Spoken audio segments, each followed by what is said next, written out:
വാ നമുക്ക് ചോറുണ്ണാം. അപ്പോൾ മാമ്പഴ പുളിശ്ശേരിയാണ് എല്ലാവരും ആവശ്യപ്പെട്ട പോലെ. മാമ്പഴ പുളിശ്ശേരിയുടെ കൂട്ടാനാണ് ഇന്ന്. സിലിണ്ടർ ഒന്നും കിട്ടത്തില്ലാന്ന് എനിക്ക് നേരത്തെ തന്നെ എൻ്റെ മനസ്സ് പറഞ്ഞു. അതുകൊണ്ട് ദേണ്ട വിറകൊക്കെ സ്റ്റോക്ക് ചെയ്യുവാണ്. മഴക്കാലമാണ്, അതിന് മുമ്പ് സ്റ്റോക്ക് ചെയ്യാന്ന് വെച്ച്. ദേണ്ട സത്യമായിട്ട് ഈ തേങ്ങയുടെ വായിൽ ഞാൻ തുണിയൊന്നും കുത്തിക്കയറ്റിയതല്ല, അത് തേങ്ങ കഷ്ണമാണ്. പിന്നെ മാമ്പഴ പുളിശ്ശേരിക്ക് ദേണ്ട നല്ല പഴുത്ത മാമ്പഴം.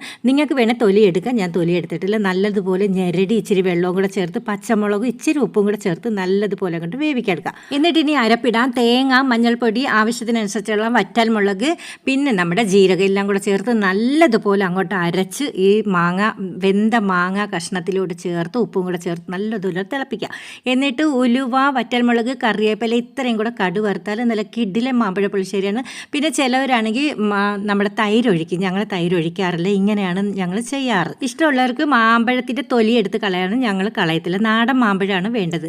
പിന്നെ ഒഴിക്കാനായിട്ട് മാമ്പഴ പുളിശ്ശേരി, മാങ്ങ അച്ചാർ, പിന്നെ ചമ്മന്തി, മാങ്ങ ചമ്മന്തി, പിന്നെ നമ്മുടെ ഏത്തയ്ക്കാ തൊലിയുടെ തോരനും ഉണ്ടായിരുന്നു. നല്ല കിടിലനാണ്. അപ്പോൾ എല്ലാവർക്കും ടാറ്റാ.